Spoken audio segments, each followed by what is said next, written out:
for this? Are you down for this? If you're in the mood, we can take it to the moon. Just like a movie scene, table for Kali ini saya akan menjelaskan mengenai pentingnya edukasi penggunaan obat kepada pasien. Nah, edukasi penggunaan obat bertujuan agar pasien menggunakan obat secara benar, efektif, dan aman. Hal ini meliputi cara minum obat sebelum atau sesudah makan, dosis serta frekuensi, lama penggunaan, dan tindakan yang dilakukan jika pasien tersebut lupa untuk minum obat. Pasien juga perlu memahami efek samping dan pentingnya tidak menghentikan obat tanpa konsultasi terlebih dahulu kepada tenaga medis. Adapun edukasi khusus untuk obat-obatan antibiotik. Nah, pasien perlu mengetahui kalau obat-obatan antibiotik itu harus dihabiskan walaupun gejala sudah membaik, serta tidak boleh dihentikan secara tiba-tiba karena berisiko menyebabkan resistensi. Kemudian, untuk meningkatkan kepatuhan pasien perlu dilakukan edukasi di mana pasien disarankan untuk menggunakan pengingat seperti alarm, di mana waktu minum obat pada waktu yang sama setiap hari, dan memberikan edukasi pemahaman kepada pasien mengenai manfaat dari obat yang diberikan. Adapun berkonsultasi jika mengalami efek samping. Nah, dengan demikian keberhasilan terapi dapat tercapai secara optimal.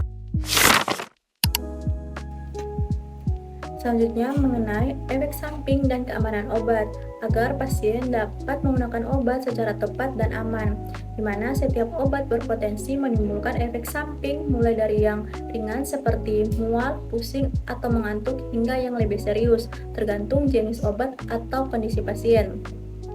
Pasien juga perlu mengenali tanda bahaya, misalnya reaksi alergi yang ditandai dengan ruam kulit, gatal, bengkak pada wajah atau bibir, serta sesak napas yang memerlukan penanganan segera. Selain itu, interaksi obat harus diperhatikan, baik antar obat, misalnya kombinasi obat tertentu yang dapat meningkatkan atau menurunkan efek terapi, maupun antara obat dan makanan, seperti obat yang tidak boleh dikonsumsi bersama susu atau makanan tertentu. Pemahaman ini sangat penting untuk mencegah medication error, terus menghindari efek yang tidak diinginkan sehingga terapi yang diberikan dapat berjalan efektif dan aman. Halo sobat sehat, sudah minum obat tapi kok rasanya masih belum sembuh juga? Hati-hati guys, bisa jadi cara penyimpanan obat Anda yang salah, edukasi dalam penyimpanan obat. Baik, langsung saja.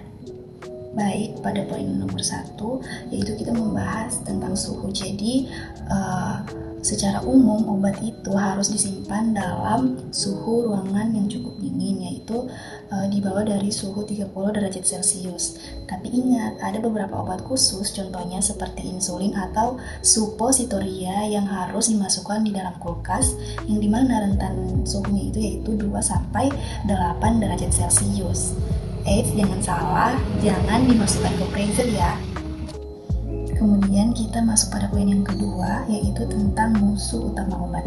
Jadi ada 3 musuh utama obat nih. Yang pertama itu ada cahaya matahari langsung, kemudian ada kelembapan, contohnya itu penyimpanan area-area lembab seperti kamar mandi, kemudian jangkauan anak-anak. Jadi kelembapan dan cahaya sinar matahari langsung itu dapat merusak struktur kimia obat sebelum masa kadaluarsanya habis. Jadi itu perlu diperhatikan 3 musuh utama obat ini.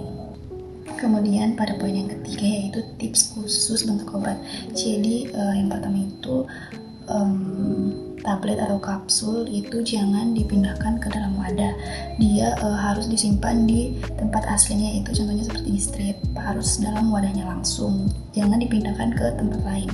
Kemudian untuk sirup jangan dimasukkan ke dalam kulkas kecuali diminta. Itu sirup itu cukup di dalam suhu ruang.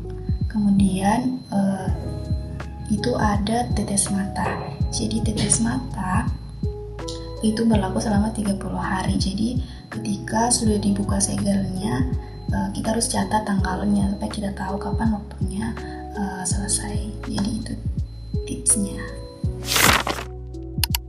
Jadi selanjutnya itu ada edukasi swamedikasi atau self medication. Jadi pemilihan obat bebas yang tepat. Jadi pemilihan obat bebas yang tepat itu yang pertama itu kenali logo obat seperti lingkaran hijau. Obat bebas aman dibeli tanpa resep dokter. Contohnya itu seperti paracetamol maupun vitamin. Yang kedua itu ada lingkaran biru, obat bebas terbatas. Contohnya itu seperti alergi maupun tetes mata. Dan selanjutnya itu sesuaikan dengan gejala. Jadi jika membeli obat itu disesuaikan dengan gejalanya. Pilihlah obat yang sesuai dengan keluhan, bukan sekedar merek yang terkenal. Dan cek label, perhatikan bahan aktif, dosis, cara pakai, dan tanggal kadaluarsanya. Hindari sumber yang tidak jelas. Beli di apotik ataupun toko obat terpercaya. Dan selanjutnya itu ada konsultasi jika ragu. Jadi jika ragu, konsultasilah kepada apoteker tentang interaksi obat atau efek samping. Nah, selanjutnya itu kapan boleh mengobati sendiri. Jadi jika mengobati sendiri itu hanya untuk penyakit atau gejala ringan yang umum seperti flu, batuk, pilek, demam ringan, nyeri. Nyeri itu seperti sakit kepala, sakit gigi maupun nyeri haid. Dan masalah kulit ringan seperti gatal, panu, biang keringat, dan terakhir itu ada gangguan pencernaan seperti mah maupun sembelit. Menjelaskan tentang edukasi penyakit. Edukasi penyakit bertujuan agar pasien memahami kondisi yang dialami serta mengetahui pengobatan yang diberikan dan dapat menjaga kesehatannya dengan perubahan gaya hidup. Jadi yang pertama itu penjelasan penyakit. Penyakit adalah kondisi ketika fungsi tubuh terganggu sehingga menimbulkan gejala tertentu. Contoh penyakitnya itu seperti hipertensi. Hipertensi adalah kondisi tekanan darah tinggi biasanya di atas 140/90 ml air raksa. Jika tidak dikontrol, dapat menyebabkan komplikasi seperti stroke atau penyakit jantung. Terus yang kedua itu ada contoh penyakit diabetes mellitus. Diabetes mellitus adalah penyakit yang ditandai dengan kadar gula darah tinggi. Hal ini bisa terjadi karena tubuh kekurangan insulin atau tidak dapat menggunakan insulin dengan baik. Terus ada pun hubungan penyakit dengan obat. Setiap penyakit memiliki terapi obat yang bertujuan untuk mengontrol atau mengobati kondisi tersebut. Contohnya hipertensi. Contoh obat hipertensi yaitu amlodipin. Obat ini bekerja dengan cara menurunkan tekanan darah tinggi sehingga mencegah komplikasi seperti stroke atau penyakit jantung. Terus yang kedua itu diabetes. Contoh obatnya itu metformin atau insulin. Obat ini digunakan untuk mengontrol kadar gula darah agar tetap normal dan mencegah komplikasi. Obat tidak selalu menyembuhkan secara total, tetapi membantu mengontrol penyakit agar tidak semakin parah. Karena itu pentingnya untuk minum obat secara teratur sesuai anjuran tenaga kesehatan.